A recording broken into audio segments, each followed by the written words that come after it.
Teman-temanku,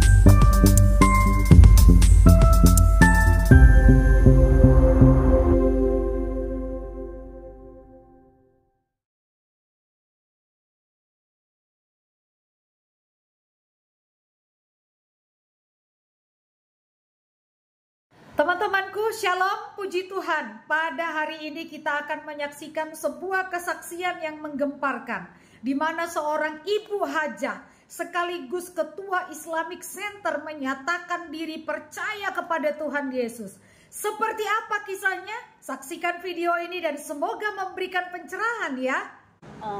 Terima kasih. Akan saya mulai bagaimana Tuhan menangkap saya, bagaimana Tuhan memproses saya, bagaimana Tuhan membawa saya dan bekerja untuk Tuhan.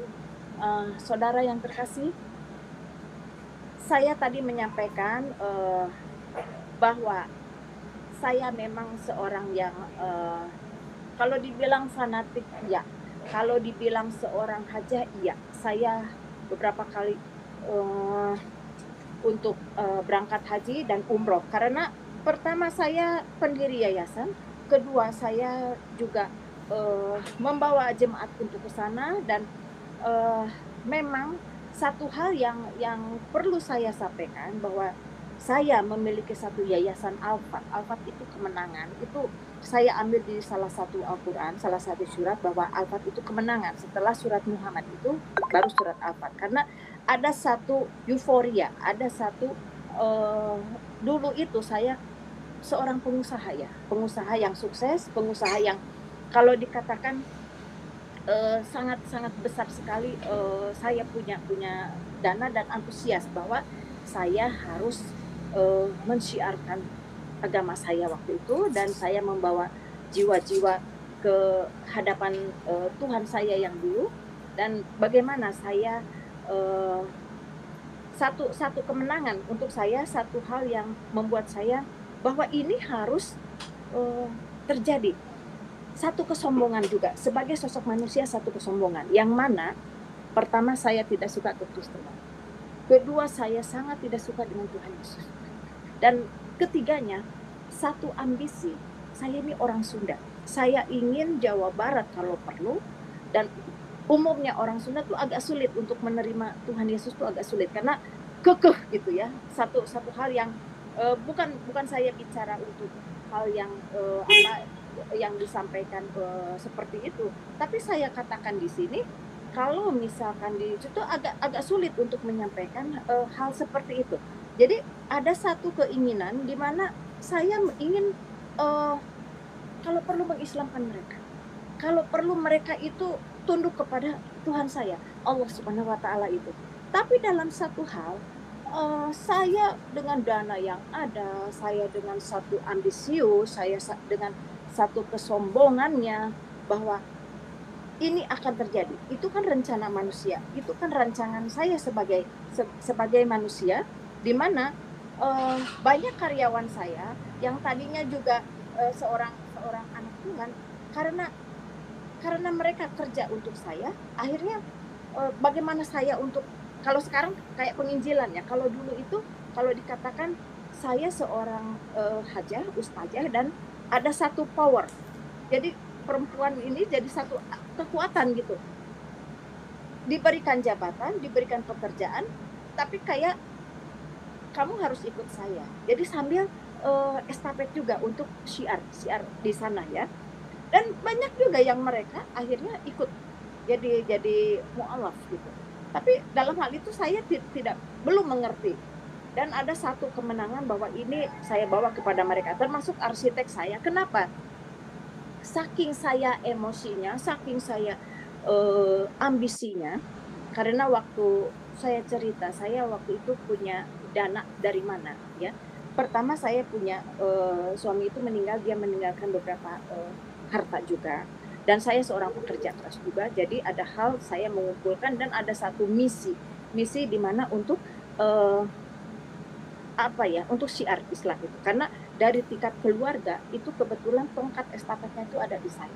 Saya seorang aja, saya seorang yang kalau dikatakan saya punya tugas dari leluhur saya punya tugas dari nenek moyang saya bahwa saya harus syiar Islam.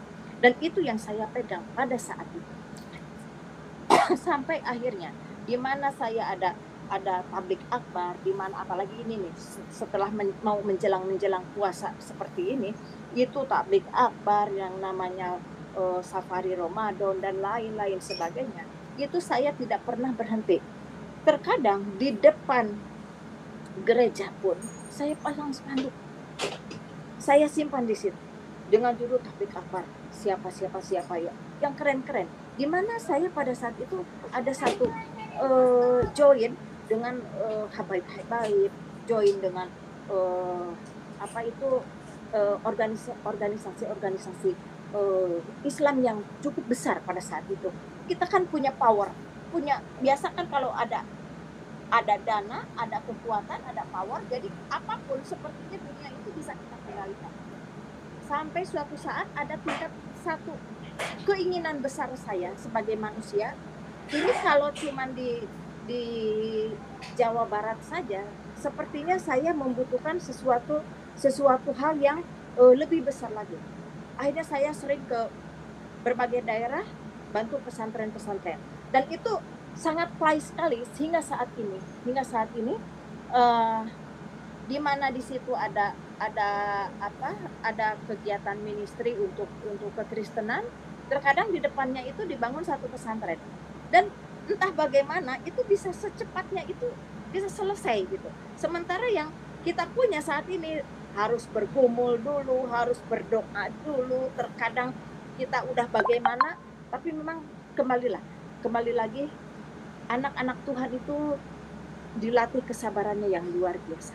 Ya, karena saya pernah main di jalur hijau. Jadi saya tahu kenapa pesantren cepat bangun. Karena ada satu kekompakan dimanapun. Kita bisa lihat ada satu hal di bagian mana ada sedikit aja masalah, sepertinya satu dunia bisa membantu. Ya, saya tidak menyampaikan hal itu, tapi ini kita realita. Dan itu kenapa bisa sampai terjadi? Karena saya pernah hidup di jalur hijau itu. Nah, saudara yang terkasih, malam ini saya akan sampaikan itu sekelumit perjalanan saya, bagaimana saya bisa membangun Islamic Center. Karena satu, ada ambisi, kedua ada satu kesombongan di dalam diri, ketiganya ada satu hal yang saya dipakai untuk syiar Islam. Seperti itu, yang mana akhirnya hal itu harus terwujud. Karena seolah-olah saya membaca di dalam kitab saya yang lama, kita berjuangkan untuk yang di sana, untuk si doi juga yang di sana kan. Apapun kita lakukan, termasuk dana, termasuk itu kan satu jihad ya. Jihad itu bukan perang aja, tapi kita dengan dana, dengan apapun itu. Sampai saya itu karena seringnya saya pergi ke daerah Arab, karena kesatu saya memang sering ibadah haji juga, umroh juga. Nah, ada satu keinginan di mana saya yang tadinya cuma yayasan biasa, tapi karena ada dana, ayo kita mulai dengan puasa, saya ingin membangun Islamic Center. Awalnya dari situ. Dari seringnya pergi ke Middle East, akhirnya saya dikenalkan dengan seseorang pengusaha di daerah Uni Emirat Arab. Kalau udah dengar nama itu pastilah wah gitu kan. Ini negara kaya, negara minyak gitu loh. Nah, saya pun begitu. Waduh, saya bilang gitu. Oke lah, dikenalkan. Yuk kita ke sana, kita promosi Yayasan Al-Fat ini, kita ajukan proposal. Saudara yang terkasih, kita kan mengajukan proposal, kita mencari investor, kan seperti itu. Ini bukan hanya untuk siar lagi, tapi karena saya sebagai businesswoman, itu ada bisnis juga gitu. Nah, kita ini yang mengajukan proposal, itu bukan hanya sekedar proposal saja. Ibaratnya kita mencari dana bantuan dari luar, nggak mungkin dong, nggak punya meja. Dan mereka mereka akan membantu. Begitu disampaikan, mereka akan membantu yayasan saya untuk Islamic Center, dan mereka juga antusias dengan saya menyampaikan itu. Mereka minta master plan, proposal. Seperti apa misi dan visi saya, seperti apa Islamic Center itu, ke depannya untuk apa, bla bla dan sebagainya. Nah, saya juga kan tidak pernah sampai sejauh itu. Saya rembukan dengan tim saya bicarakan dengan arsitek saya, ternyata dananya itu cukup besar sekali. Untuk membuat proposalnya aja itu pada tahun sekitar 2002-2003 itu udah cukup mahal gitu. Satu buku aja itu sudah nilainya 30 juta waktu itu. Tapi karena rasa keinginan, karena rasa ambisiusnya saya, akhirnya oke deh kita bikin. Terus Bu ini untuk cash flow begini-begini. Oke, sampai akhirnya tanah goyang pun saya kan mencari tanah yang luas gitu. Luas karena mau dibikin beberapa item gedung. Itu tuh banyak sekali ya. Kalau di sana kan di organisasi sana kan yang udah besar tuh pasti ada laskar-laskarnya juga. Nah, itu juga seperti itu gitu. Jadi ada rentetannya ke situ di mana nanti ada masjidnya, ada rumah sakitnya dan lain sebagainya. Ada pelatihan untuk pekerjaannya juga. Ternyata begitu di ini kan Bu katanya ada tanah untuk soil test. Oke, soil test itu kan itu tanah orang, tanah goyang. Oke, nanti saya sampaikan kepada ahli warisnya, tanah ini mau saya beli. Oke, dia kasih waktu. Oke, Ibu kalau mau panjar. Oke, kita kan mau soil test nggak mungkin dong tanah orang dicongkel-congkel tanpa ada panjar, tanpa ada apa. Saya sampaikan, kita mau ada rencana Islamic Center seperti itu. Akhirnya dipersilakan. Bikinlah itu proposal, bikinlah kita ajukan ke Uni Emirat. Dan untuk bikin proposal juga nggak sembarangan. Di situ kan ada beberapa item yang memang harus saya lakukan, termasuk bikin rumah sakit. Saudara, saya juga tidak pernah tahu bikin rumah sakit seperti itu. Ternyata harus ada Mars. Mars itu manajemen anggaran rumah sakit, saudara, bukan Mars planet ya. Saya juga Mars apa? Ini Bu, Mars itu karena kita bikin rumah sakit itu seperti hotel, restoran, dan bengkel. Ada memang iya restoran itu kan kita pasien kasih makan 3 kali sehari, kasih ini dan itu. Oh, seperti itu. Hotel itu kan seperti nginepnya, itu harus diperhitungkan. Dan bengkel itu dokter itu kan kayak montir. Dan alat-alatnya semuanya. Begitu dihitung-hitung, oh itu bayar Marsnya aja waktu itu 2M. 2M cuman ngotak-ngatik seperti itu.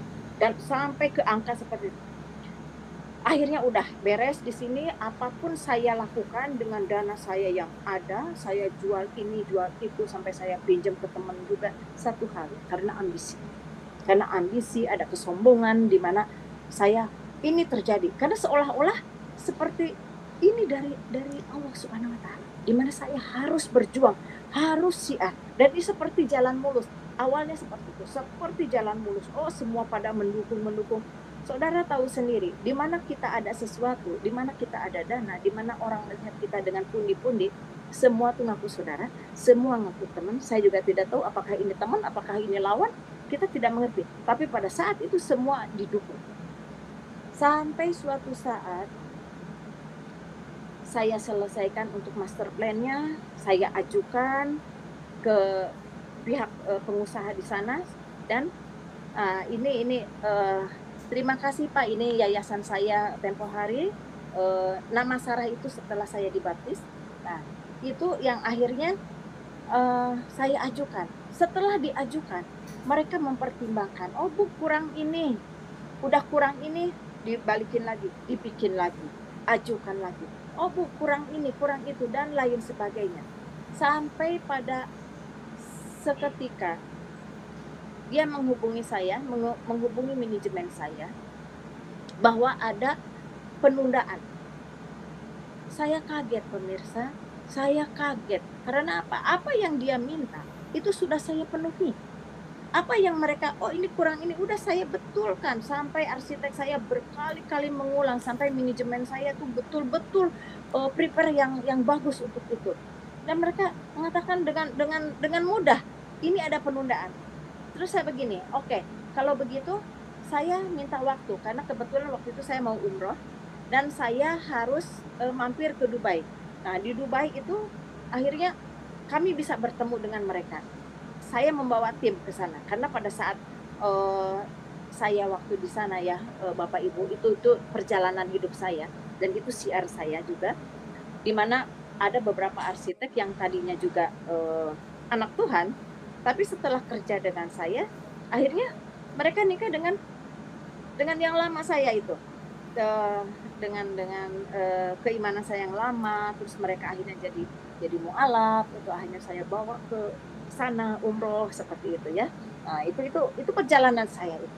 Tuhan mengampuni saya juga. Tapi dalam hal ini saya juga tidak mau disalahkan 100% saudara, karena saya tidak mengerti. Pada saat dulu itu memang betul-betul saya seorang jihad untuk syiar ya. Jadi saya juga tidak mau disalahkan 100% saudara, tidak. Tapi inilah proses saya. Saya mengakui ini karena itulah perjalanan saya. Sampai akhirnya saya di Dubai, saya ketemu dengan mereka. Tetap mereka menyampaikan bahwa ini ada penundaan, dan saya katakan penundaan berapa lama, karena apapun yang sudah saya lakukan ini bukan hal yang murah. Saya sudah menyampaikan segalanya, saya sudah membayar banyak hal, bahkan saya pun hampir kalau dikatakan udah habis-habisan. Tolonglah mengerti, nggak mungkin apa yang Anda minta sudah saya berikan.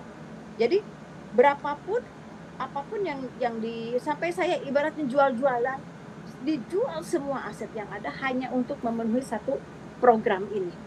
Seperti itu. Dia hanya menyampaikan tidak bisa dilanjutkan, beginilah begitulah. Saya bilang saya minta kepastian. Waktu ketemu dengan pengusaha dari Emirat itu ya. Waktu di Dubai saya sampaikan ya atau tidak gitu. Karena jangan sampai pulang ke Indonesia dengan tangan kosong dan dengan di PHP seperti itu. Kalau anak muda sekarang bilang di PHP, saya tuh nggak bisa begitu, ya atau tidak. Kata mereka dengan tegas tidak laksana. Terus Anda selama ini mempermainkan atau bagaimana? Tidak. Tapi karena banyak hal juga di antara mereka, jadi tidak bisa investor itu mengalirkan dana ke saya. Otomatis kan kalau dana mengalir ke saya dengan nilai yang begitu besar, otomatis harus melibatkan pemerintah ya. Dimana melibatkan pemerintah, tahu sendiri lah ya, saya nggak mau ngejelasin yang bagaimana, mereka juga ada kepentingannya juga. Saya cuma bisa bilang kalau hal itu bisa saya sampaikan dengan pihak kami, saya bilang gitu. Tapi tetap dia tuh nggak mau ya, memang seperti itulah jalannya. Tapi apa saudara yang saya alami, saya itu tidak ada satu orang pun yang bermimpi untuk jatuh ke jatuh. Semua orang bermimpi untuk sukses. Semua orang bermimpi untuk number one. Tapi pada saat itu, saya begitu masuk ke tempat ruangan saya hanya bisa melamun, kok bisa seperti ini ya? Apa yang salah? Sampai saya mengatakan, Tuhan ini belum selesai. Saya tetap ini belum selesai. Seperti suntikan itu Baal gitu. Belum selesai, ini pasti masih bisa dilanjutkan. Akhirnya apa? Saya coba ajukan dengan tim.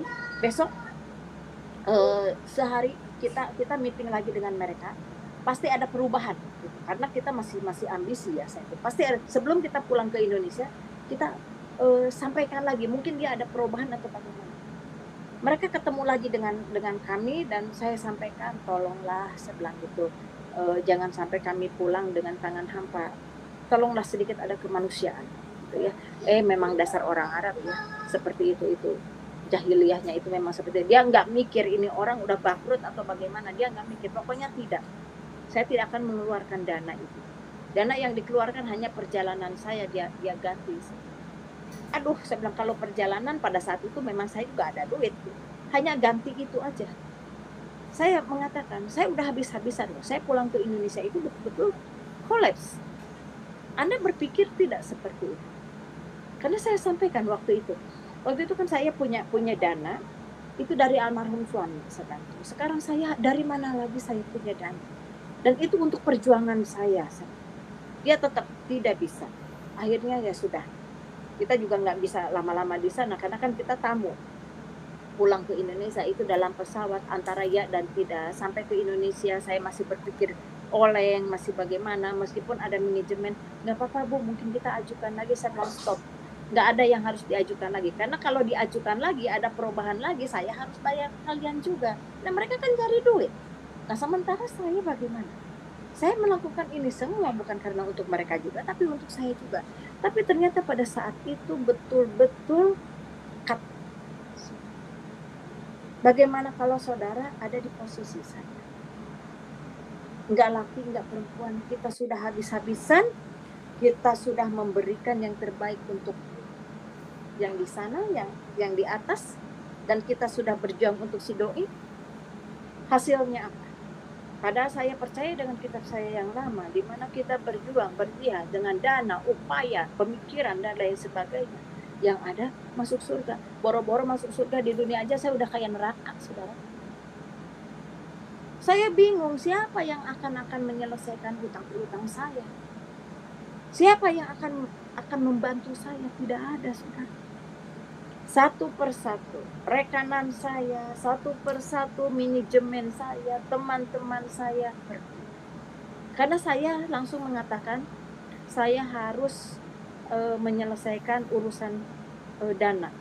Karena saya ada peminjaman dari beberapa teman, saya ada peminjaman dari bank juga, namanya kita mau bisnis. Otomatis kan kita seorang sosialita ya, kita biasa bergaul dengan mereka itu dan percaya uang berapapun percaya karena saya punya aset-aset ini loh ini. Jadi fresh money itu cepat sekali dan saya punya tanggung jawab, saya harus mengembalikan secepatnya. Walhasil apa yang saya lakukan pada saat itu semua saya bereskan, termasuk rekan-rekan saya juga pada pergi, saya tutup diri, hanya tinggal sisa 4 anak. Rumah yang saya tempatin juga harus terjual, semua aset harus terjual, tidak ada. Bukan mudah menjual juga, tapi karena saya punya utang, jadi mereka mengambil. Kalau untuk menjual begitu saja kan sulit. Tapi karena saya sudah minta uangnya, jadi ya sudah silahkan ambil. Hancur saudara hati saya. Ini seperti mimpi di siang bolong. Tidak ada satu program, satu mimpi saya pun bahwa saya akan bangkrut. Sejadi-jadi. Sebangkrut-bangkrut. Tinggal sisa 4 anak janda dengan 4 anak yang kecil-kecil pada saat itu. Dari rumah serba ada menjadi tidak ada, saudara. Dari rumah mewah menjadi saya tinggal di rumah petak. Waktu itu kita nyari sampai ke kampung orang ya, ke kampung supaya tidak terlihat kalau saya bangkrut, saudara. Bagaimanapun kalau pengusaha bangkrut gengsinya masih ada ya. Gengsinya masih ada. Pada saat itu memang habis di titik ini. Apa yang saya ada, yang ada perhiasan dikit itu saya jual-jualin untuk makan saya. Di situ saudara, saya hancur. Bagaimana dengan 4 anak yang saya harus tanggung jawab? Satu kemarahan untuk saya, tinggal di rumah petak. Saya pertanyakan dengan Tuhan saya, Allah Subhanahu wa taala yang saya agung-agungkan. Justru saya tuh habis buat dia, saya bilang gitu. Gue habis-habisan buat lu, buat jihad, buat si doi juga, kan begitu. Ada di bukunya kan, ada di ininya dia. Saya kan ngaji hatam melulu, begini. Apa yang saya terima? Saya pertanyakan itu, saudara. Surga apa yang saya terima? Di dunia aja udah jadi neraka bagi saya. Siapa yang menolong saya saat ini? Tidak ada, saudara. Rekan saya yang biasa dekat dengan saya pada pergi semua sebelum mereka tahu saya takut. Disitulah siapa yang jadi teman sejati. Tidak ada, saudara. Hanya satu, tetangga saya yang dulu sangat baik sampai saat ini. Itu dia membantu bagaimana nasi saya, bagaimana anak-anak saya. Sampai saya tinggal di rumah petak yang harga 80.000, rumah petak itu loh yang los seperti itu. Di kampung depannya tuh tempat sampah. Saking ngumpet, saudara, saking malu saya, saking hancur hati saya. Mau kemana saya tidak tahu. Saya rajin sholat, saya rajin puasa, ibadah itu udah seperti apa ya, saudara. Tapi pada saat itu saya pertanyakan kepada Tuhan saya. Tiap malam saya sujud, saya tahajud ya, saya berdoa, saya telepon dengan rekan-rekan saya. Jawabannya apa? Mungkin Ibu Haji salah jalan kali, enak aja itu orang ngomong. Mungkin Ibu Haji salah kali niatnya, emang lu tahu apa? Kan gedek banget gitu. Padahal sebelumnya lu makan aja dari duit gue, kan gitu, kalau kasarnya. Tapi saya cuma bilang, ya mungkin saya ada kesalahan. Cuma saya tidak menyangka aja ini habis. Udah saya seperti itu. Sampai akhirnya saya marah, baju gamis, baju muslim yang biasa rapi, udah kayak apa tuh, saya buang semua. Betul-betul saya seperti ini. Mereka bukannya sibuk membantu saya, malah sibuk ngomong gosip biasa lah, seperti itu. Kok lihat tuh, Bu Haji sekarang udah nggak pakai kerudung. Mereka tidak pernah bertanya, ini orang udah makan apa belum? Ini anak-anaknya bagaimana cara menghidupinya? Nggak ada yang nanya, saudara. Yang mereka sibukkan bagaimana baju muslim saya, bagaimana kerudungan saya. Tapi nggak apa-apa, itu kehidupan mereka. Sampai pada suatu malam saya sholat tahajud, saya sudah hopeless. Ya. Saya hanya menyampaikan kepada Tuhan saya, ya Allah, saya bilang, ini sholat saya yang terakhir. Terserah besok mau ke surga mau ke neraka, saya nggak peduli. Saudara bisa dibayangkan, dari sekian miliar yang saya punya, sisa uang 15.000. Bisa kebayang nggak saudara? Perhiasan udah habis, baju yang bagus sudah diloak-loakin, udah dijual ke loak. Berapa duit sih jual ke loak? Baju lagi second. Yang penting bisa menghidupi anak saya 4 orang. Nggak main-main. Sisa uang 15.000 perak. Dulu masih Indomaret aja masih baru. Saya cuma berpikir, saya punya rencana membunuh anak-anak saya dan saya pribadi. Saya udah nggak sanggup, saudara. Nggak sanggup, betul-betul tidak ada yang membantu saya. Cemoohan, hinaan, dan lain sebagainya. Saya hanya terpukau, saya menjerit kepada siapa. Untuk kepada yang satu pun yang di atas saya udah nggak percaya. Gara-gara lo duit gue habis, kan begitu. Gara-gara jihad gue ini untuk syiar ini habis. Apa dia menolong? Tidak juga, jungkir balik juga sholat, dia nggak bantu saya. Saya hampa sendiri. Hanya melihat anak yang menangis, kadang lapar, tidur dalam kondisi lapar. Aduh, saudara, saya menghadapi hal itu beberapa tahun yang lalu. Sampai akhirnya satu malam itu yang saya katakan, saya punya uang 15.000 dan saya habis sholat tahajud. Ini sholat saya yang terakhir. Besok mau ke surga mau ke neraka, saya nggak peduli. Begitu besoknya, saudara, saya udah nggak be lagi. Saya datang, saya beli obat serangga. Saya nggak mau nyebutin produknya, orang nggak di endorse kok sampai hari ini juga. Ngapain promoin? Saya beli yang cairan itu. Waktu itu harga masih 8.000 atau berapa ya. Saya punya uang 15.000. Saya cuma berpikir, saya akan menghabiskan anak-anak saya dan terakhir saya. Hanya itu aja yang ada di pikiran saya. Mau apa lagi? Udah nggak ada yang bisa saya makan. Kedepannya seperti apa? Gelap benar-benar. Tidak ada celah sedikit pun satu terang. Yang ada, games is over. Saya harus mati saat ini. Saya harus bereskan diri saya dan anak-anak saya. Bagaimanapun seorang ibu yang hidup sendiri, kalau saya mati, bagaimana dengan anak-anak saya? Saya pulang ke keluarga, saya nggak berani. Mereka juga akan shock menghadapi ini. Saya diam. Saya sendiri memikul ini, saudara. Kalau sekarang katakan pikul salib, saya pikul itu semua. Kalau saya mati, bagaimana dengan anak saya? Yang ada di pikiran saya udah masuk. Saya masuk ke rumah petak itu. Saya menunggu sampai malam. Biasanya anak-anak tuh malam sambil bercanda, sambil ya namanya anak kecil kan nggak ngerti. Yang ada di pikiran mereka waktu saya pindah ke rumah petak itu, Bu, mainan aku mana? Buku aku mana?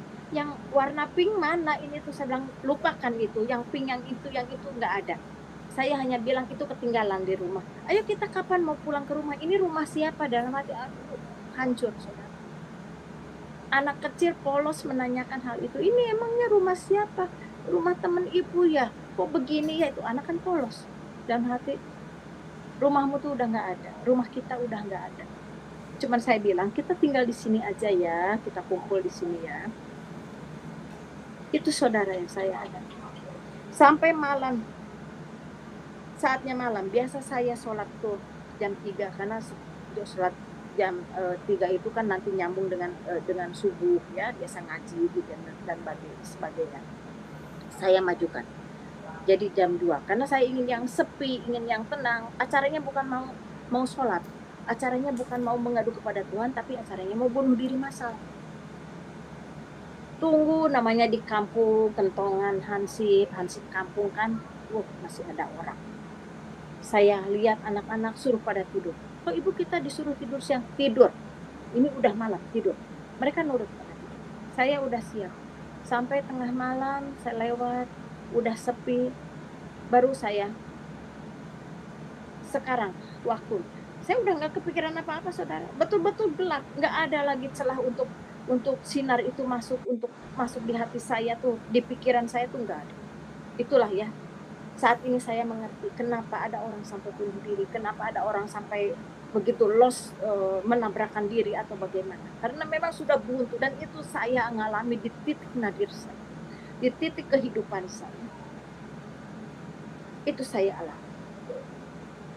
Di rumah petak, saudara, saya sudah siapkan gelas-gelas plastik yang waktu itu, karena itu juga dikasih orang. Betul-betul saya pergi dengan seperti itu. Saya siapkan obat serangganya, cairan. Saya siapkan, lihat anak saya antara tega dan enggak. Kalau mereka tidak mati, siapa yang ngurus mereka? Lebih baik mereka ikut saya.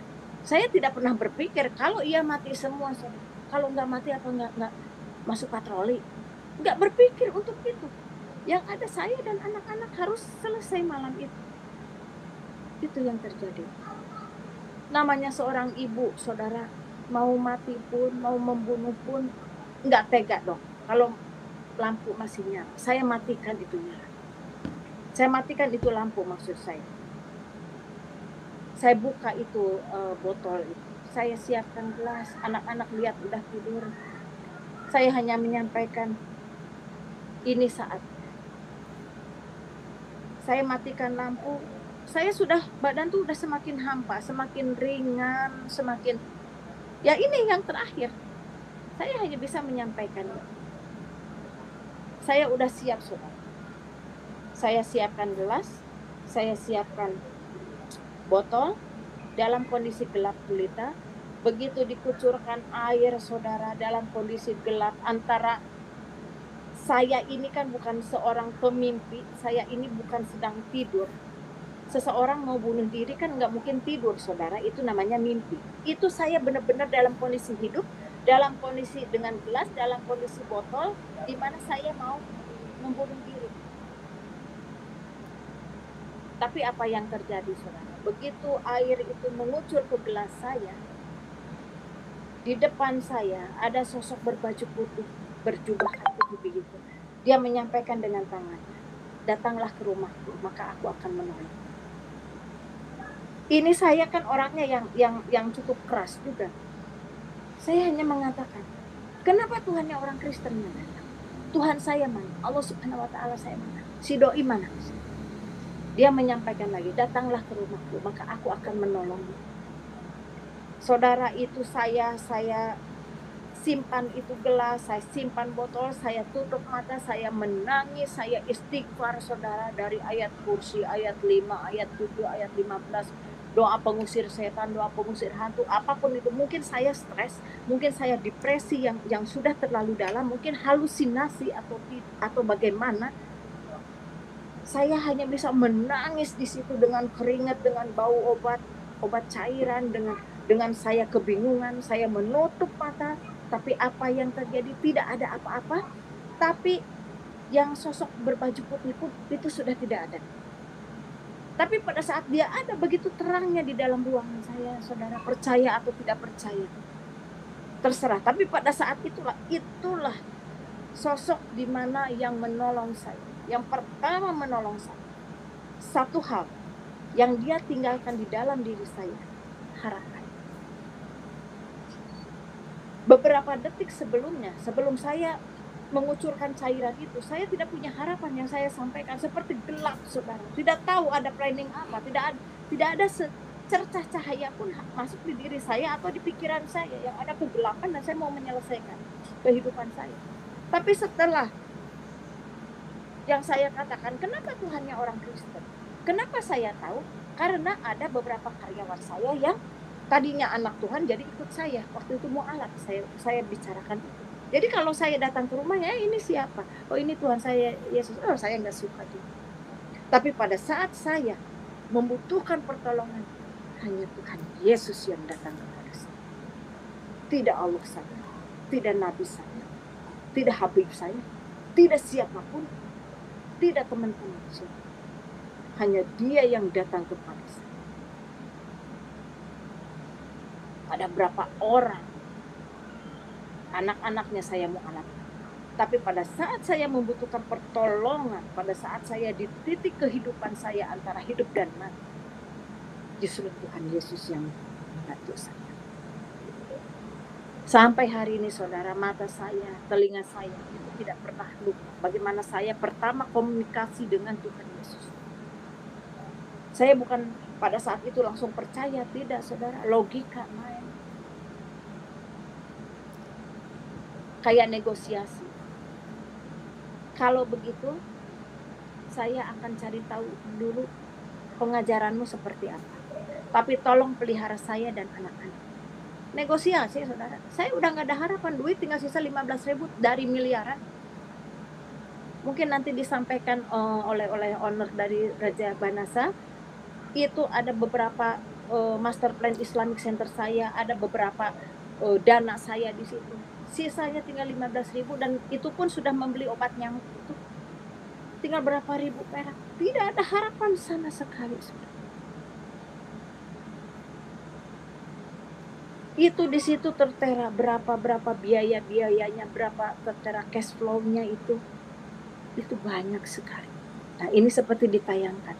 Kenapa saya memberikan statement ini? Kenapa saya memberikan foto ini kepada channel ini? Supaya membuktikan bahwa kesaksian saya, bahwa pernyataan saya ini benar adanya. Saya tidak mencari sensasi, saya tidak mencari apapun. Tapi inilah kehidupan yang realita. Bagaimana Tuhan Yesus menjamah saya. Bagaimana Tuhan Yesus datang pada saat saya membutuhkan pertolongan. Dan dia satu-satunya orang yang menolong saya pada saat itu. Saya menangis sampai pagi setelah saya sampaikan itu. Saya ada ketenangan. Saya ada harapan. Harapan seperti apa saya tidak tahu, saya katakan. Saya tidak punya apa-apa. Tapi pada saat itu sampai pagi ini mata sembab, udah bau nggak ketulungan itu satu ruangan itu karena dari obat serangga itu. Tapi pagi-pagi sampai sekitar kurang lebih jam 6-an, ada yang ngetuk pintu, ketok-ketok. Saya cuman kaget mikir, saya pindah ke rumah petak ini sengaja supaya tidak ada orang yang melihat. Supaya mereka itu tidak tahu kalau saya sampai tinggal di rumah petak. Tapi kok pagi-pagi ada yang ngetok pintu, ini siapa? Saya waktu pindah ke rumah petak itu hanya lapor kepada RT. Tetangga nggak ada yang tahu siapa saya, nggak ada yang tahu, dikiranya mereka kita juga satu level orang miskin begitu. Mereka tidak tahu siapa saya, dari konglomerat jadi melarat, nggak ada yang tahu. Tapi pada saat itu kok ada yang ngetok pintu kontrakan saya buka. Saya bilang, iya Pak, mau cari siapa? Ini rumahnya Ibu Nita ya, saya dipanggil waktu itu.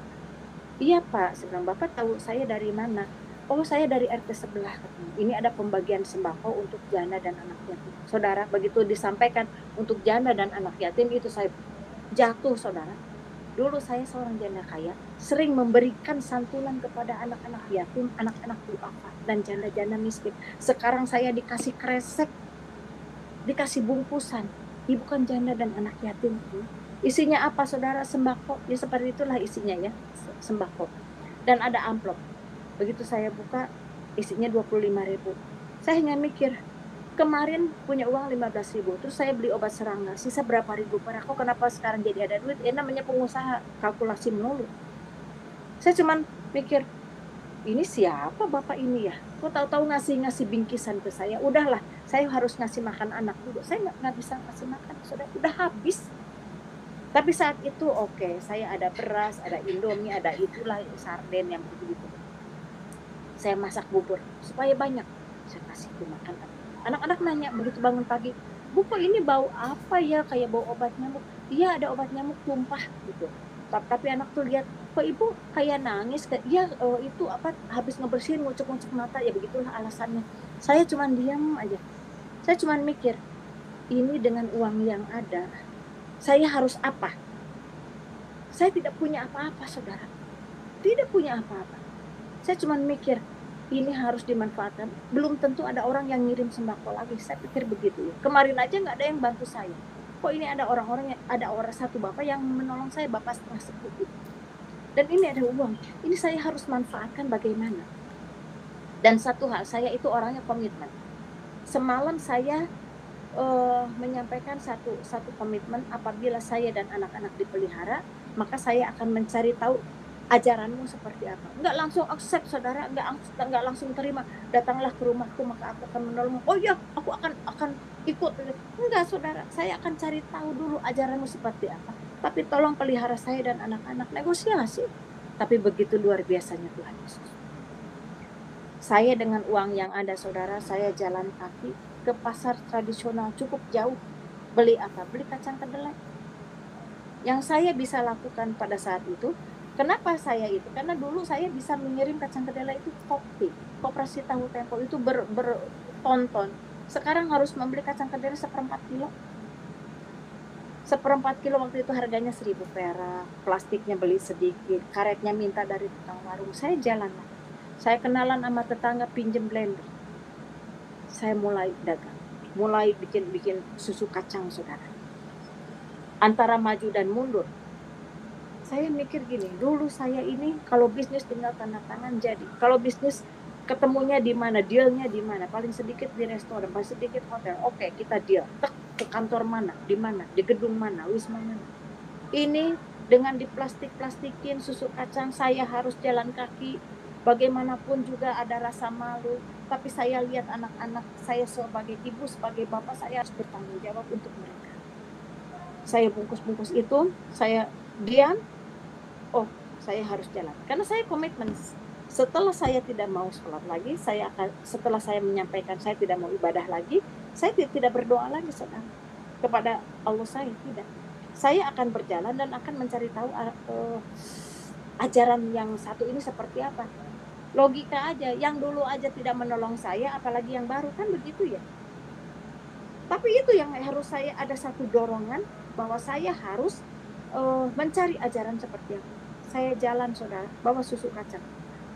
Asal ketemu orang, bapak ke gereja atau ke masjid. Asal ketemu ibu, bapak ke gereja atau ke masjid. Selalu saya tanyakan, kenapa Bu? Oh enggak, saya mau jualan. Ada satu ketemu lagi, Pak, maaf bapak mau bapak ke gereja atau ke masjid? Oh saya ke masjid Bu. Kenapa? Ibu mau ikut pengajian ya? Nanti sama istri saya, dalam hati, gue juga dari masjid keluar, saya gitu ya. Dalam hati saudara, enggak di depan orang itu, namanya lagi mencari itu. Saya bilang, enggak Pak, enggak, saya mau jualan susu aja, bapak mau beli enggak? Dia beli satu. Jalan lagi, ketemu lagi.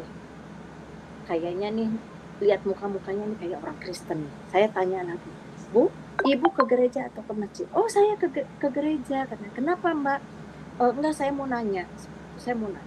Memangnya Yesus itu ada Pak? Enggak ya. Saya enggak berani bilang Tuhan. Karena saya enggak percaya. Yang dulu aja enggak nolong saya, apalagi yang baru, kan begitu. Tuhan yang lama enggak nolong, apalagi kita yang baru gitu. Kenapa Bu?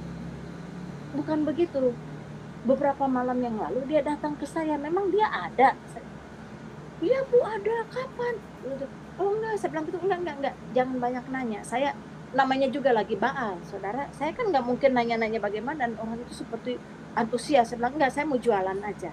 Udah, kayak jualan. Enggak apa-apa, dia juga tidak maksa. Saya tanya lagi, jalan lagi. Sampai akhirnya saya ketemu satu rumah yang cukup besar. Saya kan jalan sambil nenteng, saudara. Percaya atau tidak ya saya katakan.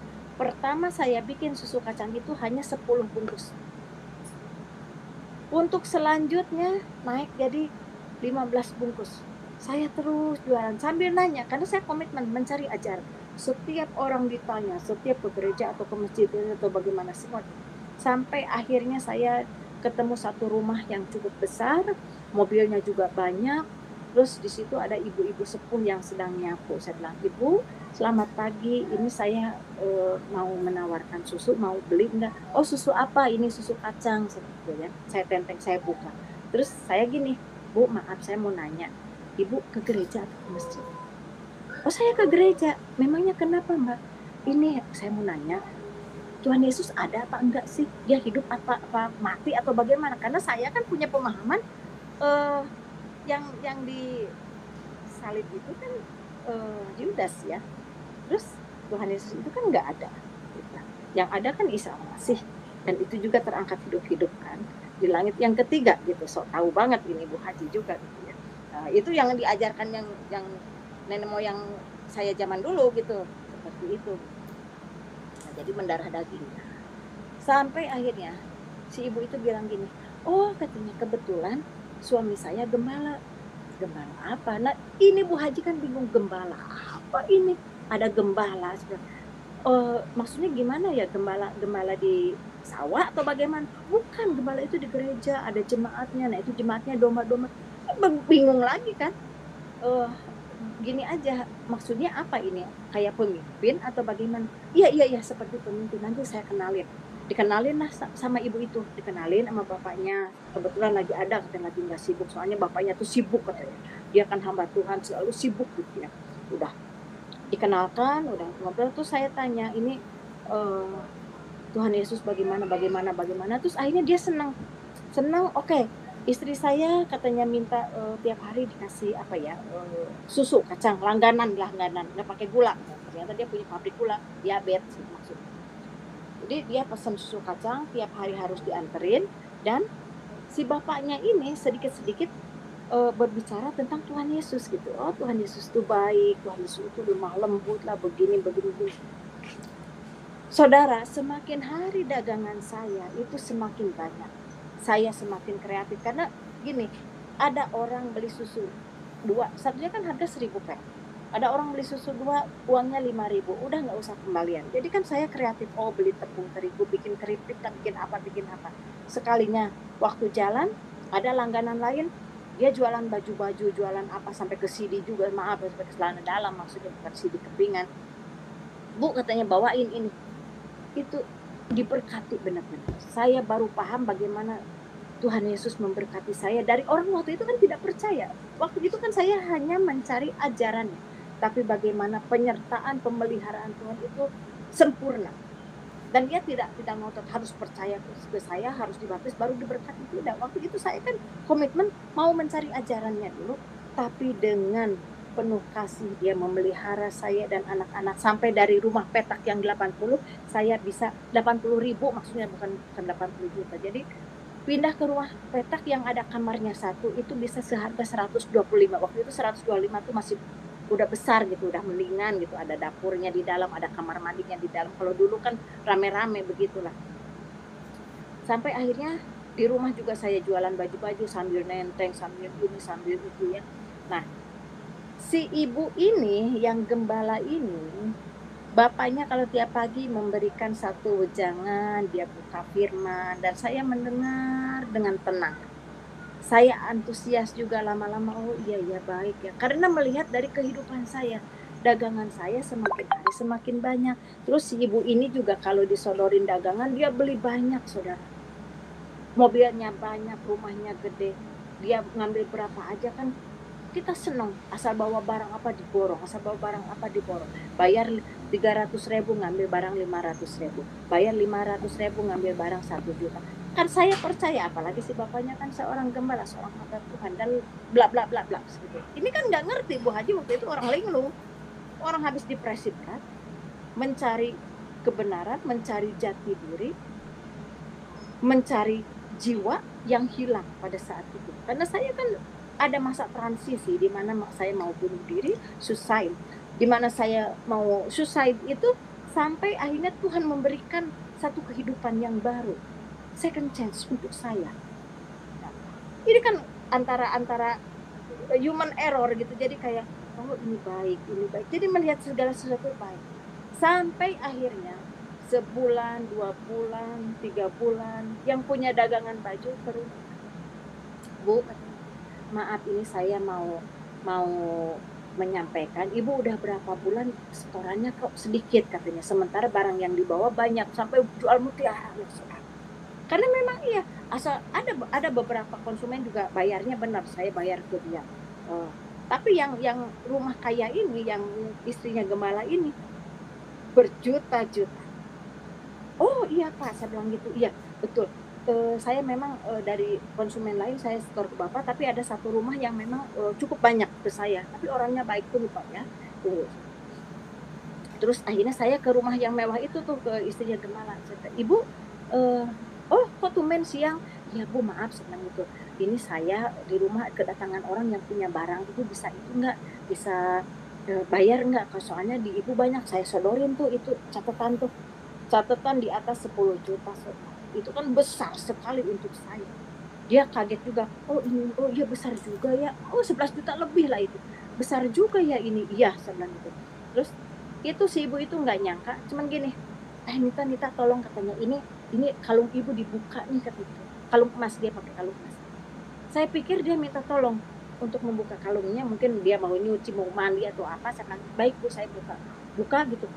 Dia kasih itu kalungnya, Nita nih katanya, kamu bawa ke pasar, nih ada toko emasnya di sini, ini suratnya katanya, bawa kamu jual katanya gitu ya.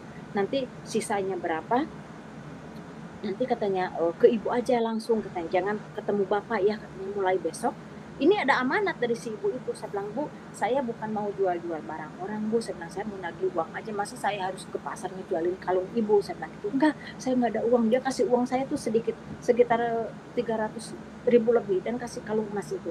Akhirnya apa, saya langsung ke pasar, saya ini kan, ini kok saya bilang ada suratnya, ini ada kalungnya mau dijual, udah cuma dapat berapa juta gitu ya. Akhirnya udah saya pulang lagi, bu ini uangnya dapat segini, ya udah kamu bawa katanya, udah dikalkulasi gitu, ibu masih kurang 7 juta lebih, ini bagaimana ya saya itu orangnya udah ada.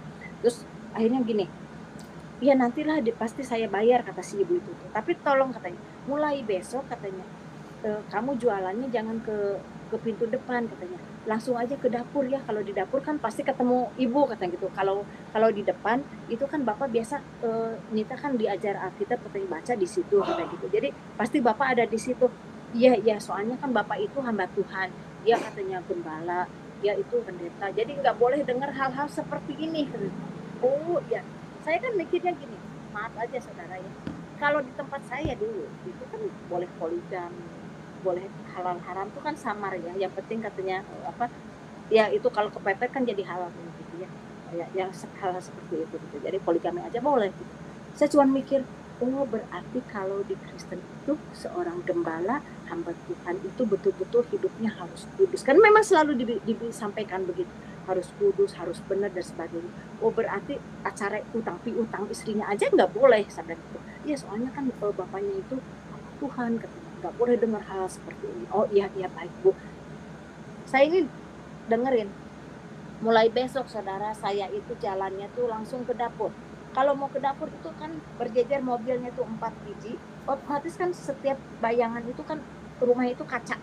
Jadi kalau mau ke dapur otomatis pasti kelihatan saya jalan juga, mau ngumpet kemana, emang di situ putaran. Asal itu ke dapur lagi, asal itu ke dapur lagi.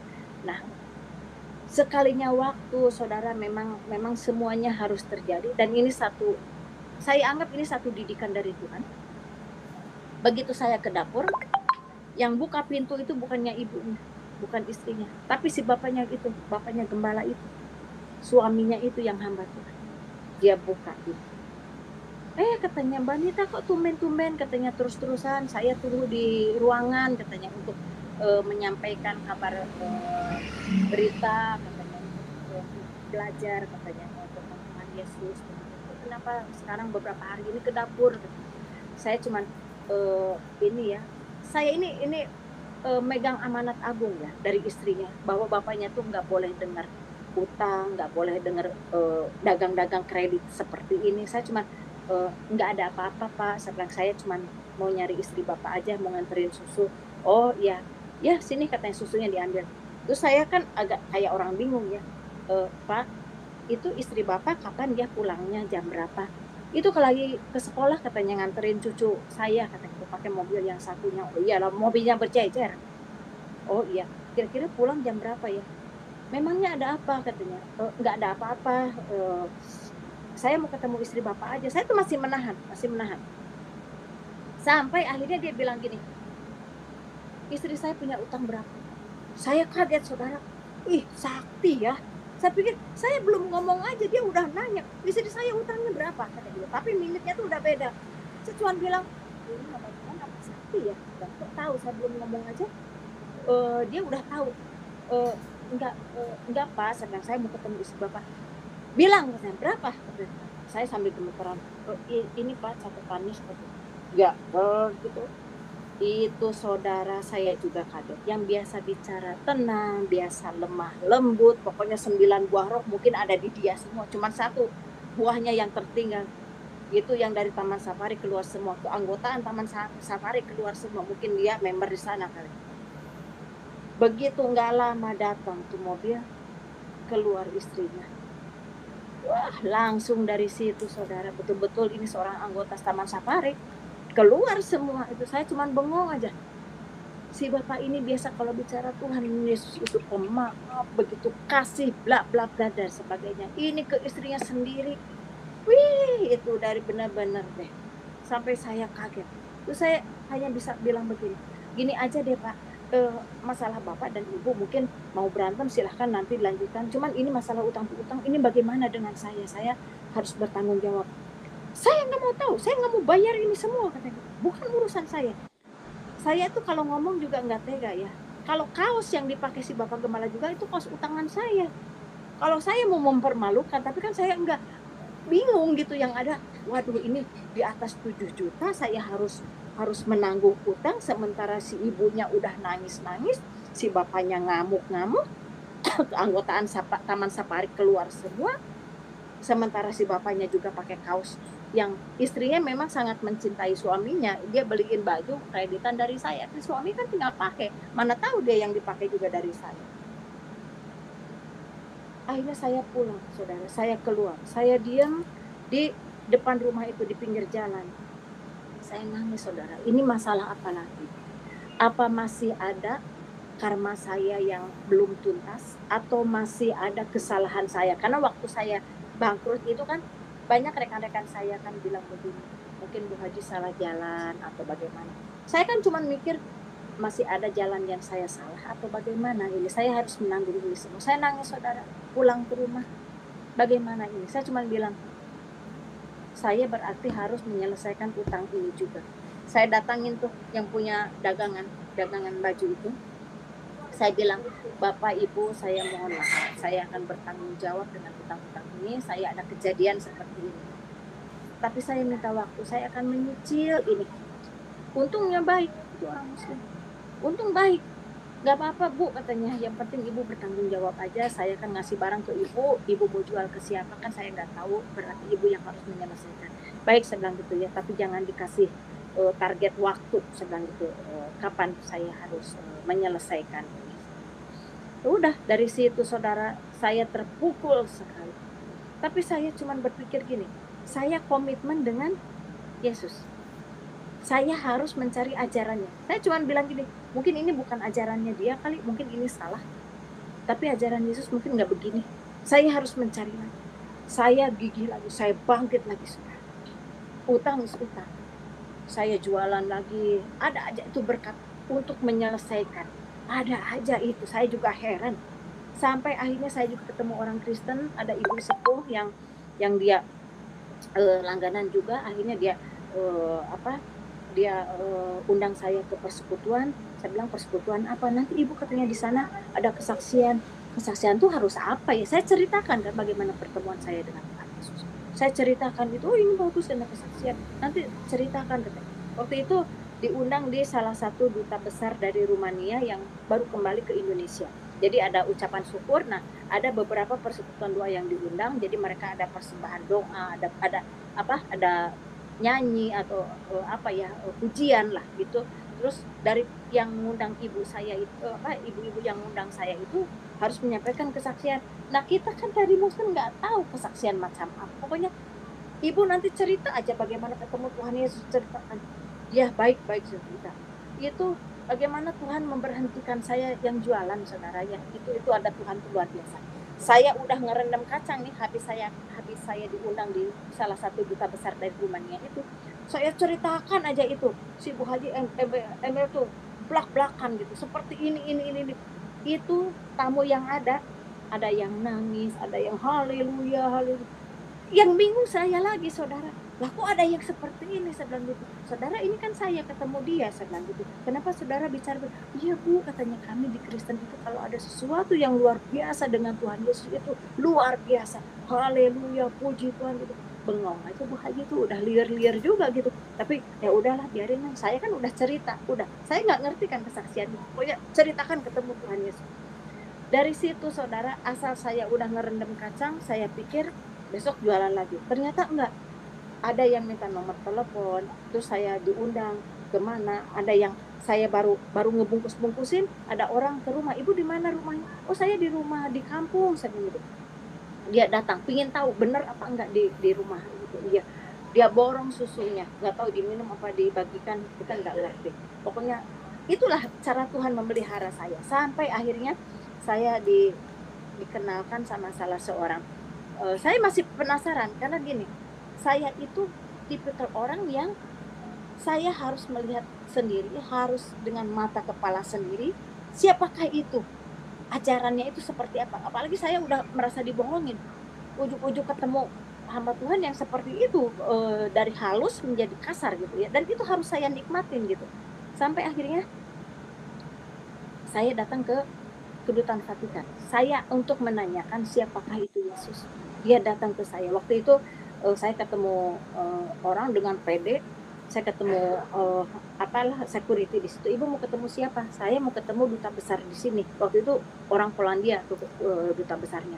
Oh duta besarnya nggak ada bu, katanya sedang pulang kampung. Dia uskup katanya gitu ya, pastor apa uskup gitu ya. Dia sedang pulang kampung katanya ke Vatikan gitu. Nanti saya kenalkan dengan salah satu biarawati katanya, dengan salah satu suster kepala di sini. Oh iya saya nungguin. Udah gitu datang ibu-ibu sepupu. Terus dia nanya, Mbak katanya, ada apa katanya, kesini katanya, apa yang bisa saya bantu? Baik orangnya tuh sangat baik. Saya bilang, ibu, saya kan nggak manggil suster, ibu boleh saya tanya, ini bapak duta besarnya ada apa enggak? Maklum lah kenapa saya nanya duta besar, karena saya sering ketemu dengan para pejabat gitu ya, karena dulu kan seperti itulah posisi saya ya. Jadi ketemu duta besar, ketemu ini itu pengusaha itu udah biasa. Jadi target saya itu duta besar itu, iya katanya duta besar kami sedang tidak ada, dia sedang ke Vatikan, punya ada acara apa dengan paus gitu ya. Terus saya cerita, sebelah ibu saya mau cerita ya, memangnya Tuhan Yesus ada? Iya, Tuhan Yesus itu Tuhan kami begini. Enggak bu, saya mau cerita. Saya ceritakan itu saudara, A, B, C, D, bla bla, sampai saya bagaimana ditipu gembala, bagaimana saya mau minum racun, bagaimana. Susternya yang kaget sampai, oh haleluya katanya. Aduh terima kasih Tuhan Yesus, terima kasih Bapak, terima kasih katanya Bunda Maria, saya sampai jadi suster kepala seperti ini udah sepuh, belum pernah katanya ketemu Tuhan Yesus. Malah begitu. Saya hanya bingung, kok begitu ya, berarti bagaimana itu katanya. Jadi Tuhan kami itu luar biasa, dia bisa datang kepada siapapun katanya, termasuk kepada Mbak itu, dia datang kepada orang-orang yang dikasihnya. Tapi saya percaya dengan iman saya percaya kepada Tuhan Yesus. Tapi Mbak melihat dengan sendiri, menyatakan sendiri kepada Mbak itu udah luar biasa. Oh saya bilang, jadi harus bagaimana, saya harus bagaimana. Dia ngasih surat, ini saya kasih surat, nanti Mbak ke itu katanya ke gereja katedral. Ke gereja katedral, nanti surat ini sampaikan kepada Romo di sana. Oh iya, saya ambillah itu surat di amplopin. Udah langsung saya tuh, besoknya saya harus ketemu. Saya datang ke katedral. Begitu datang langsung udah banyak lilin, ada patung kan, kaget. Ya namanya juga tahu sendiri kan, di masjid nggak ada yang begitu kan, tenang, sajadah aja sama speaker gede deh gitu ya, sama toa gitu. Itu juga di luar gitu. Nah ini datang udah lilin banyak, udah ada patung, saya bingung ini boleh masuk atau tidak, ini halal atau haram kan begitu. Namanya Bu Haji mau nginjak juga ini halal atau haram atau bagaimana itu paket gitu ya, paket seperti itu. Tapi saya harus mengantarkan surat ini. Saya ketemu orang di situ, saya mau ketemu Romo, harus ini. Akhirnya di bawah satu ruangan ketemu dengan bukan Romonya, tapi ada salah satu pastor lah di situ ya. Nah, udah saya kasihkan, saya bilang, Bapak ini ada surat dari Kedutaan Vatikan. Oh iya mana katanya, ini juga dari suster di sana. Oh iya baik saya. Terus hanya begini, terima kasih kepada Tuhan, anaknya sudah tiba di rumahnya gitu. Karena saya juga cerita bagaimana Tuhan Yesus itu mengatakan datanglah ke rumahku. Pastor itu hanya bilang, terima kasih Tuhan Yesus, anakmu sudah sampai di rumahmu. Cuman begitu. Saya kan bingung lagi, ini ada apa dan bagaimana. Saya tidak puas. Saya tetap tidak puas, namanya orang udah tercabik lagi mencari kehidupan, lagi mencari ajaran yang benar, tahu-tahu dihadapkan dengan satu permasalahan justru dari hamba Tuhan itu sendiri. Aduh, luar biasa. Tapi bukan juga kalau saya tuh tidak stagnan, langsung lari dan mencari kebenaran itu lagi. Akhirnya setelah itu saya diam, udah ketemu kan, nggak bisa lama-lama bicara dengan pastor, dengan itu nggak bisa. Saya keluar, duduk di bawah pohon, saya diam aja di situ. Banyak orang berdoa, ada ini ada itu. Akhirnya saya ketemu salah seorang bapak. Saya bilang, ibu mau nunggu siapa, cari siapa? Saya bilang, saya nggak cari siapa-siapa, saya mau cari Tuhan Yesus. Saya cuma itu, saya mau cari Tuhan Yesus. Si bapak itu kaget, cari Tuhan Yesus bagaimana ya? Oh, soalnya dia datang ke saya bilang, saya harus cari dia. Itu cari bagaimana? Karena belum ada kepuasan, belum ada klik gitu. Saya sulit sekali gitu. Karena memang nggak mengerti. Sampai akhirnya bapak itu bilang gini, oh nanti saya punya teman katanya. Saya punya teman, dia namanya, saya punya teman di Rawamangun, namanya Bapak Steve. Nanti saya kenalin. Terus saya tanya, dia pastor atau pendeta? Oh bukan, dia teman saya, kata bapak ini. Sampai akhirnya dia nggak ketemu lagi dengan saya. Tahu-tahu ada salah seorang bapak yang menghubungi saya. Apakah ini benar? Katanya, maaf saudara, ini ribut karena saya outdoor ya, outdoor di luar. Saya hanya menyampaikan, ini saya dengan Steve, katanya gitu. Saya tanya, bapak ini pendeta ya? Karena saya udah kayak trauma karena yang nipu saya tuh istrinya pendeta gitu. Sampai akhirnya saya punya utang gitu. Bapak pendeta? Oh bukan, katanya. Oh terus bapak siapa? Oh enggak, katanya. Saya mau ngobrol aja.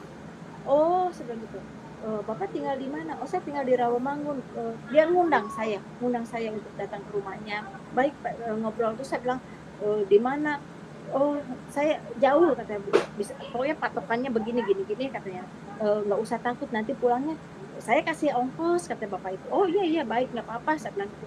Nanti saya akan cari tahu. Saya kan gigih saudara, gigih mau mencari siapa itu Tuhan Yesus, bukan mencari siapa itu Tuhan Yesus yang sebenarnya, ajarannya seperti apa, seperti di Potang Panting. Jadi akhirnya saya datang, saya ketemu dengan bapak Steve ini. Dia menceritakan Tuhan Yesus itu bagaimana. Saya belum connect dan saya hanya, aduh kok bingung ya, kok inilah itulah. Sampai saya bilang, doain aja deh, mungkin saya perlu tenang, perlu istirahat. Akhirnya udah didoakan, nggak lama. Cuma saya bilang, ini doanya juga kok sebentar, tapi nggak apa-apa lah, saya bilang gitu. Yang penting doa saya aminkan aja. Udah begitu saya pulang. Sampai akhirnya saudara, saya di situ mulai deh orang mulai kasakusuk karena saya juga sudah jarang ke masjid, saya jarang ketemu orang muslim, saya ini dan itu, dan mulai gosip ya. Gosip itu kan cepat sekali.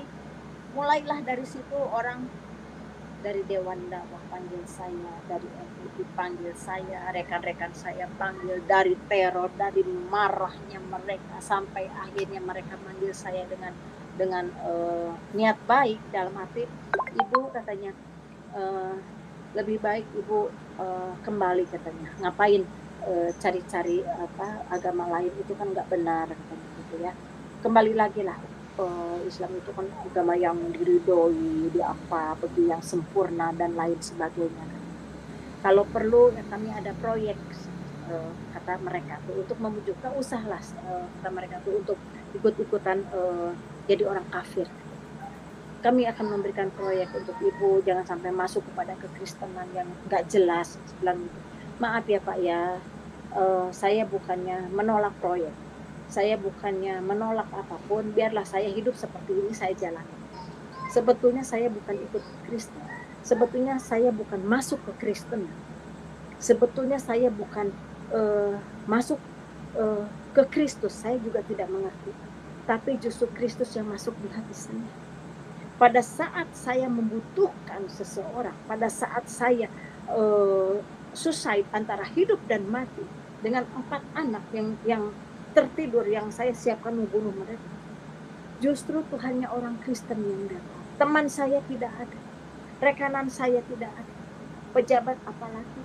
Tuhan saya pun tidak ada, Allah Subhanahu wa Ta'ala, Allah pun tidak ada yang selamat. Ini saya berjuang untuk dia, saya jihad itu. Tapi kenapa justru Tuhannya orang Kristen yang membantu saya, yang menolong saya pada saat itu, hingga saya bisa selamat sampai saat ini, hingga saya bisa untuk berkarya sampai saat ini. Dari situ saya menyampaikan terima kasih kepada Tuhan. Tapi saat itu saya belum dibaptis, belum ada apa-apa, belum memikirkan hal-hal lain. Di mana waktu itu saya hanya berpikir suatu saat saya akan mengerti siapa itu Yesus yang sesungguhnya. Suatu saat saya akan memahami siapa itu dia yang sesungguhnya. Sampai akhirnya udah mulai kasakusuk, udah mulai dipanggil ke sana kemari. Sampai dengan Bapak Steve itu, bagaimana dia cara menolong saya. Udah katanya, Ibu, kami akan membantu Ibu, tolonglah saya, ini saya harus bagaimana lagi. Sampai disitulah saya bawa ke satu tempat. Waktu itu saya dibawa ke Ambon, saya tidak mengerti pakai apa, pakai Lion itu ya, pesawat Lion yang masih orange itulah gitu, yang kayak metron ini bunyinya masih itu. Saya bingung, saya di sana, saya juga mau apa, saya tidak mengerti, sampai kayak semacam ini apa yang terjadi dengan saya. Saya dipertemukan dengan salah satu hamba Tuhan yang luar biasa urapannya, yang luar biasa mujizatnya ya. Dia hidup sederhana, dia memberikan satu hal, bagaimana saya harus memahami. Dia tidak memaksakan, tapi bagaimana saya bisa memahami. Dan disitulah satu pergumulan, saya diberikan satu pergumulan, bagaimana saya menyerahkan hidup saya, bagaimana saya menyerahkan sakit hati saya. Orang kan bangkrut itu kan sakit hati, saudara. Bagaimana menorehkan hati saya di hadapan Tuhan, dan disitulah saya bisa mengatakan bahwa Tuhan Yesus, saya menerima Engkau sebagai juru selamat saya. Saya bisa accept, saya bisa receive itu Tuhan Yesus dengan segala dengan segala pujian yang diterima. Tapi saya menemukan bagaimana ajaran Tuhan Yesus yang luar biasa dari seorang Bapak yang sepuh itu, yang dengan sederhana menyampaikan, enggak dengan kalimat yang aneh yang membuat saya sakit kepala karena pusing, enggak ngerti. Tapi dengan kalimat sederhana saya bisa menerima Tuhan Yesus di hati saya. Bagaimana saya bisa menerima dan mengatakan, Tuhan Yesus, Engkau Allah saya pada saat itu. Di situ saya dibaptis, saya diberikan nama Sarah, dan ya agak bingung juga, tapi ya itulah nama yang sampai saat ini kenapa nama saya lebih terkenal dengan Sarah Nita. Itu juga ada ceritanya, saudara. Pada saat pulang dari Ambon itu, saya pikir akan menjadi pengusaha yang besar. Saya pikir akan menjadi pengusaha kembali lagi gitu, akan besar lagi. Ternyata tidak, saudara. Saya hidup seperti itu, tapi bagaimana penyertaan dan pemeliharaan Tuhan. Saya diundang ke setiap dari gereja satu ke gereja lain. Dari situ orang mencari sampai akhirnya saya pelayanan sampai ada salah satu hamba Tuhan dari salah satu gereja di Kebayoran. Dia dengan datang, waktu itu saya kembali ke Makassar dan saya kembali lagi ke Jakarta. Dia nelpon saya dan menghubungi saya. Bu, katanya, bagaimana kalau saya, katanya, memberi sedikit bantuan untuk Ibu untuk Ibu sekolah teologi, supaya bisa mengenal Tuhan Yesus itu lebih dalam lagi. Karena begini, kalau Ibu terus-terusan dipanggil ke sana sini, kesaksian, lama-lama orang menjadi, benar juga sih, itu banyak kejadian ya. Orang menjadi yang akhirnya tadinya kesaksian benar, akhirnya ditambah, akhirnya menjadi satu kayak entertain gitu. Ibu harus memahami. Akhirnya mereka menyekolahkan saya belajar di situ, dan saya mau belajar. Egonya tuh dari ego yang egosentris, dari yang begitu selfish, sampai akhirnya Tuhan kikis juga, bukan mengikisnya yang pelan-pelan, saudara. Bagaimana Tuhan meredam saya, bagaimana Tuhan melenyapkan step by step ego saya, sampai akhirnya hidup saya menyerahkan kepada Tuhan saya seutuhnya, Tuhan Yesus yang dasar, yang luar biasa. Dari proses saudara, bukan proses yang mudah, bolak-balik dipanggil kepolisian, bolak-balik dipanggil MUI, bolak-balik Dewan Dakwah, bolak-balik dipanggil habaib-habaib, menyatakan seperti itu. Saya tetap mengatakan, saya tidak masuk Kristen, saya tidak ikut Kristus, saya tidak masuk ke dalam ke Kristus, tapi Kristus masuk ke dalam hati saya. Itu ucapan saya. Mau bilang apa? Dan saya jatuh cinta kepada dia. Saya akan mencari dia, saya akan hidup dengan dia. Dia tawarkan, ibu sedang ngontrak, saya ada rumah, saya ada pekerjaan, ada ibu. Saya nggak cari rumah lagi, saya nggak cari pekerjaan, saya hanya melayani Tuhan Yesus yang menolong saya. Saya punya utang kepada dia dan saya punya janji komitmen kepada saya. Yang akhirnya saya juga memahami, kita sudah tidak punya utang karena Tuhan Yesus sudah menyelesaikan utang-utangnya. Tapi saya punya komitmen kalau saya akan menyerahkan hidup saya untuk melayani Tuhan. Saya siap dipakai Tuhan menjadi kaki tangannya kemanapun Tuhan mau, bukan saya mau. Saya tidak punya planning, saya tidak punya program. Kapan dan kemana Tuhan memberikan tugas kepada saya akan berjalan. Seperti hari ini. Bukan hal yang mudah saudara, ada saatnya juga. Begitu liburan, saudara saya dari kampung, saya kampung di Garut, ada ibu, ada saudara-saudara saya, itu dia menghubungi, ayo katanya ini sedang liburan ke Garut katanya. Anak-anak bawa, iya. 4 anak saya bawa, saya ke Garut, saya sewa mobil karena udah lumayan gitu, saya udah ada dana, saya sewa mobil ke Garut. Udah gitu ngobrol-ngobrol, udah katanya. Karena waktu di Depok itu saya bawa anak ke gereja. Kalau Minggu itu supaya manipulasi ya, supaya tidak terlihat sama tetangga. Kalau hari Minggu itu alasannya mau jalan-jalan. Padahal mau ke gereja, saudara. Mau kemana Bu? Katanya. Mau jalan-jalan katanya. Kok kepagian katanya, emang mall udah buka? Bukan ke mall, saya bilang kemana? Ke tempat lain, saya gitu. Ya juga, masa jam 7 udah jalan, kan mall juga belum buka ya. Gitu. Karena kita kan mau ke gereja, janjian sama orang, kayak seperti itulah gitu. Itu udah manipulatif sekali, tapi nggak apa-apa saya bilang gitu. Jalan ini satu-satunya yang bisa saya lakukan. Sampai akhirnya saya ke Garut. Terus kata keluarga tuh, udah katanya anak-anak jangan dulu dibawa pulang, kamu kalau mau ke Jakarta selesaikan segala masalah di sana ya, biar anak-anak 4 di sini. Oh ya udah saya ke Jakarta lagi saudara, sendirian, anak-anak tinggal di sana. Saya bilang, kamu liburan di sini ya 2 minggu, ntar ibu jemput lagi. Iya kata anak-anak tuh, biasa dadah. Saya pulang, belum juga 2 hari kakak saya telepon ke Garut lagi katanya, ini ada perlu katanya. Ada perlu apa ya? Kan nanti 2 minggu, nggak usah katanya, sekarang aja ke Garut lagi katanya.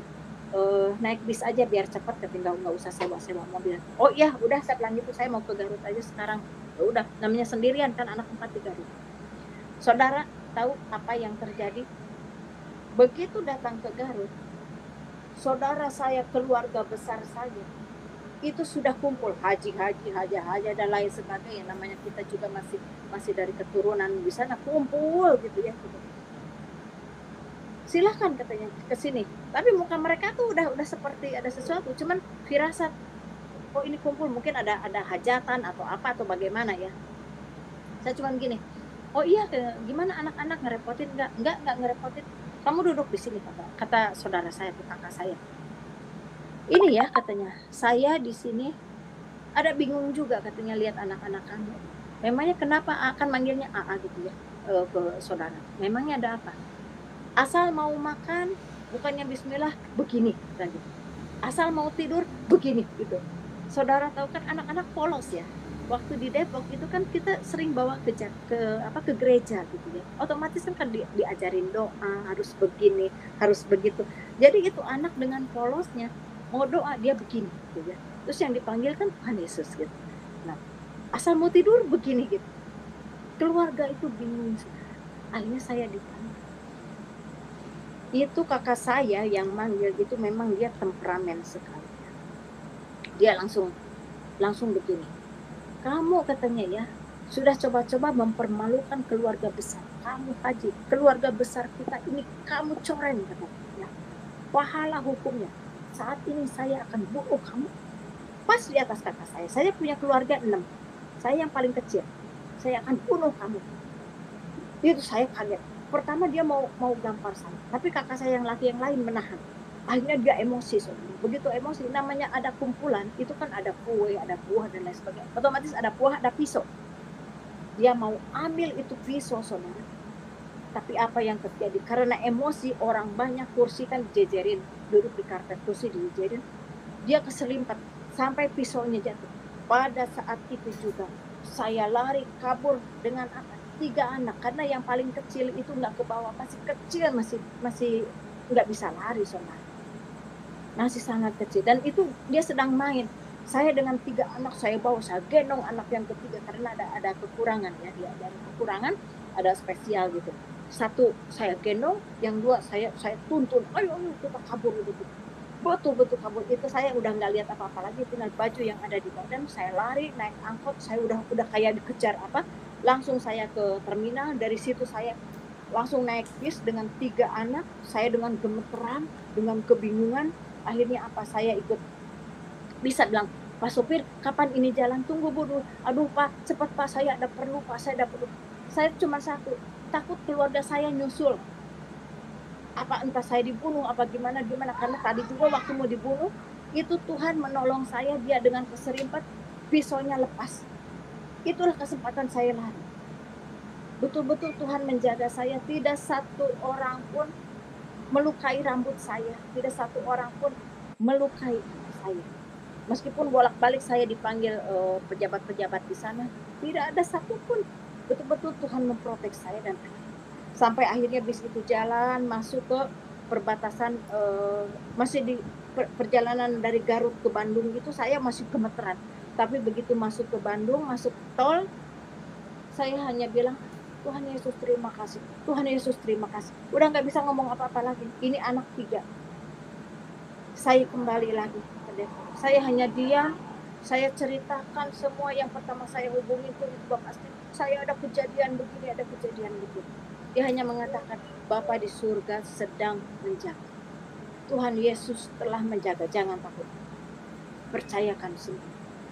Itu saudara, bagaimana saya punya kehidupan, bukan yang mulus yang Tuhan berikan, tapi ada paket yang harus saya lewatin. Tapi justru di balik itu, Tuhan menguatkan saya. Tuhan menguatkan saya. Bagaimana saya akhirnya bisa menempuh sekolah teologi juga. Akhirnya Tuhan memberikan satu talenta lagi. Saya kan senang nulis, saya bisa jadi penulis. Akhirnya Tuhan saya bawa juga, Tuhan membawa saya pada pelayanan penginjilan yang saya pikir tadinya jadi pengusaha lagi. Ternyata Tuhan membawa saya untuk pelayanan, untuk misi. Di situ saya ada keinginan, karena saya sering berbagi kasih ya, sering ingat kepada fakir miskin dan lain sebagainya. Akhirnya saya ada keinginan, Tuhan, jika Engkau mengizinkan, saya ingin ada satu NGO lagi. Kalau yayasan lagi kan nanti identik seperti ada tandingan sebenarnya. Tapi saya ingin bekerja di mana saya tidak membicarakan satu agama, karena kalau yayasan Kristen berarti otoritasnya Kristen. Tapi saya minta hikmat Tuhan, ternyata Tuhan memberikan satu foundation, satu yayasan juga foundation, tapi itu untuk tidak melihat satu agama aja. Jadi berbagai agama, suku dan lain sebagainya itu ada, dan ternyata indah.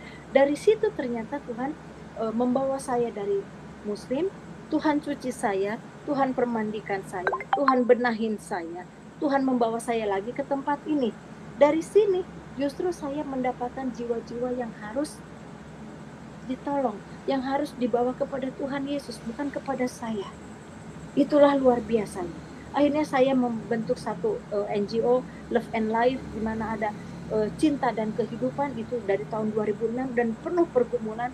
Disitulah saya misi, dan Tuhan membawa saya ke berbagai pelosok juga. Tuhan membawa saya ke berbagai negara, tapi bukan di kota-kotanya besar. Tapi saya selalu dibawa ke perbatasan, dibawa ke pelosok-pelosok yang jauh juga. Jadi kalau misalkan, saya mau tugas kemana? Ke Bangladesh. Itu bukan, memang iya ke Dhaka. Tapi dari situ, udah disiapkan ternyata ke refugee, ke Rohingya. Saya ke sana juga. Saya tadi siang lupa share untuk foto-foto pelayanan. Mungkin nanti, jika jika pimpinan dari Raja Banasa untuk mengundang selanjutnya, pede banget jadi. Saya akan share di berbagai negara. Saya ke India, kemana, bukan untuk sombong saudara, tapi memang Tuhan membawa saya ke India, kan banyak Hindustan ya, ke area wilayah itu. Terus Tuhan membawa saya ke Middle East, tapi bukan hanya ke Arab lagi, bukan hanya ke Mekah, Madinah, Jeddah lagi, bukan situ. Ke Jordan, ke Mesir, ke Palestina, ke Israel juga saya ninja, ke apa? Pakistan. Jadi Tuhan itu setelah saya datang ke Indonesia, justru Tuhan itu begitu rapi ya. Bapak di surga itu kalau mengelompokkan pekerjaan itu sangat rapi.